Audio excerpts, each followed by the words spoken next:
Hello everybody, welcome to What Culture. I'm Scott, joined by Josh. Hello, Scott. Josh, referring to the first extended old trailer for Venom Let There Be Carnage is out, and we haven't talked to each other about what we think about it because we thought we'd just record the reactions to it. Now, before I ramble on some more, what were your initial takes? Scott Tilford, I was a big fan of the first trailer that came out, right? And this had more of what I wanted to see in that first trailer. It has more Venom versus Eddie conflict, and ultimately, that's what I'm personally here for. It's big, it's dumb, but it's a lot of fun. At least it seems like it is, coming off this 2.5-minute trailer, whatever it is. But I'm scared. What do you think, man? I'm a mixed bag. I think that I'm a huge Venom fan. Love the first movie. We did that chatty face thing ages ago where I had so much fun with Venom that I said that it was better than the majority of MCU movies. And the point that I meant was the MCU movies can be so formulaic and you know exactly what you're getting with them. And I didn't know what I was getting with Venom, and that was the thing that I really liked about it. Yeah. That was the whole thing with that. And so, yeah, I love the Venom character. Like, you know, I love Carnage, like, as like this crazy overblown entity. I mean, I even have the Toxin comics where it's like Venom versus Carnage versus Toxin. It's a good time. And so I'm there for all the symbiote stuff. I haven't looked into all the Interstellar, the whole planet of the symbiotes, all that stuff. I haven't gone that far. But just seeing symbiotes on screen does make me go, I'm there for it. You've got the teeth right. They're all tendrily. All the transformation sequences are cool. But I think there's something a little bit lacking in it, where it's just because of what the trailer is right now, which is, like you said, it's this showcase of Carnage, and you get to see so much more of it. I love how much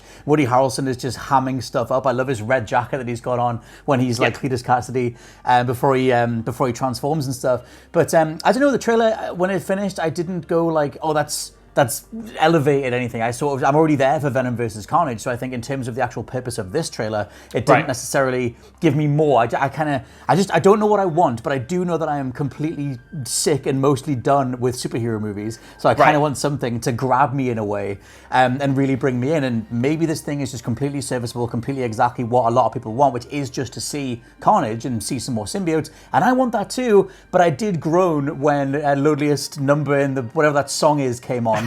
And I was like, oh, it's another classic song for that part of the trailer. And I know that I'm rambling, but it didn't blow me away. I'm going to give it like a 6 out of 10, maybe 7. Listen, you made a lot of interesting points there. And, you know, you talked about the first Venom, you know, kind of being good because of how kind of like unpredictable parts of it was. And while I do agree, I almost think that, you know, quite ironically, that the first Venom is very much a tale of two halves. You know, you have kind of like those wild, you know, spontaneous or seemingly spontaneous moments of charm, moments of charisma between particular Eddie and Venom and that dynamic, and how kind of silly and kind of like weird that was.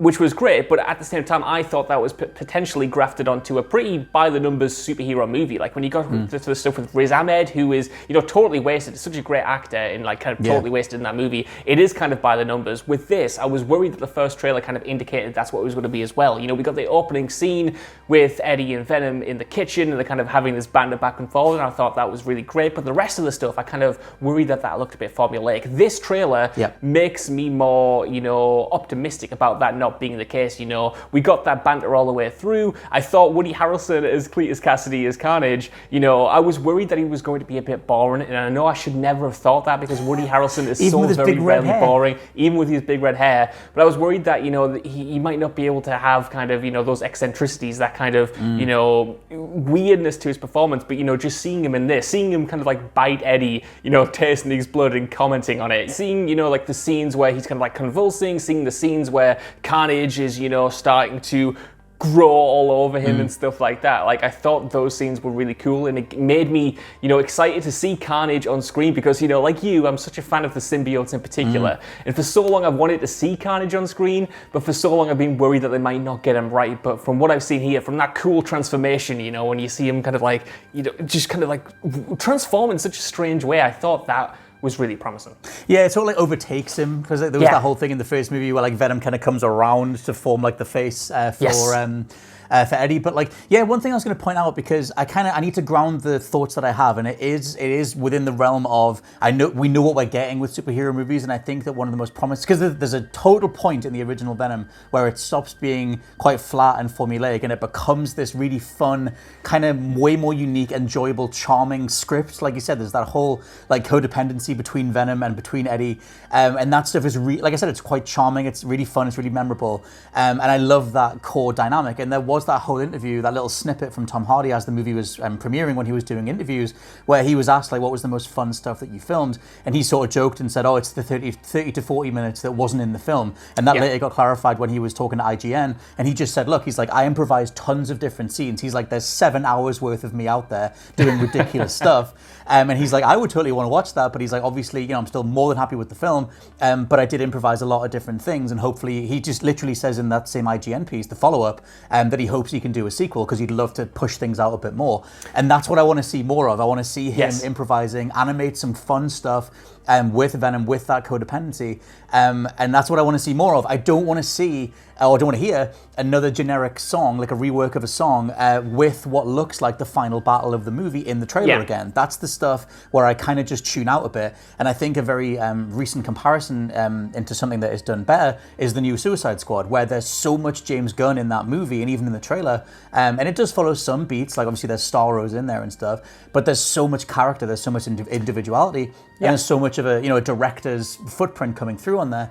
And it's not the Let There Be Carnage doesn't have any of that, but I just hope that considering how much Tom Hardy's talked about improvising stuff and how much of the DNA is there in the first film for them to just go hog wild with it, I hope that's there in the final movie too. I think it will be, you know, not just going off this trailer, which I think does have more of that in it than the first film seems to, or at least indicates that it's got more of it in. But, you know, we know that, you know, I'm pretty sure Tom Hardy's actually credited as a writer on this new one. He's definitely contributed to the script in a more direct way on top of the improvisations. You know, we know Andy Serkis is directing. It feels like he's got a bit more control over it this time around. And for me, I fully agree. I hope we get to see that, you know, kind of play out. And I still think we are, you know, even in this trailer, like I said, you know, there's a huge kind of like thread throughout this and presumably the movie about, you know, Venom kind of rejecting Eddie in a way and not kind of, you know, doing the Hulk thing, you know, kind of like not rising to the surface. And they do the exact same scene, being there for him in that way. And, you know, that's just like a classic superhero trope in a way. You know, in the sequel of most superhero movies back in the day, it would be the superheroes wrestling with their powers and losing them. You know, Spider-Man 2 did it, Superman 2 did it, a bunch of others have done this kind of thing where the superhero you know that's established in the first movie suddenly loses their powers. And it looks like they're doing that in this one. But for me, it works because they have that conflict and that theme personified literally in Venom, like literally talking you through that in like kind of butting heads with Eddie Brock in a more direct way. You know, you're not just getting this story that we've seen before about a hero not fully understanding his powers. Like his powers can talk back, his powers can disagree, and you get to bring that confrontation and that conflict to the surface in a more direct way in what looks like a funnier way, a kind of more charismatic way, in a way that I really want to see played out on screen.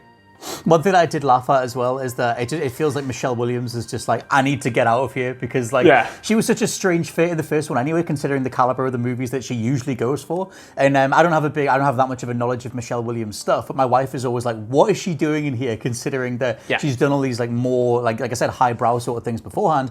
And then even in the trailer for this, she's already leaving. She's already leaving with someone else, and he has to just kind of wish her well and see her go. But I mean, that for me was the weakest part of the first film anyway. Was all the stuff with Tom Hardy and Michelle Williams. So I'm kind of all up for just Eddie Brock and Venom figuring themselves out as they go up against Carnage. I just hope that there's more to that stuff. But I guess like general closing thoughts. Yeah, for me, you know, like I said at the start, I really enjoyed the first trailer. For me, this one's better. It builds on the things I wanted to see there. It's very much the kind of Eddie versus Venom, subsequently versus Carnage show, you know, focuses on those three characters particularly. Like you said, Michelle Williams barely gets a look in. We don't think we even see Stephen Graham's character this time around. But for me, that's fine, because that's what worked well in the first movie, and I wanted to see those elaborated on. So if it manages to nail this tone, if it manages to nail this focus, I am quite optimistic for the finished product.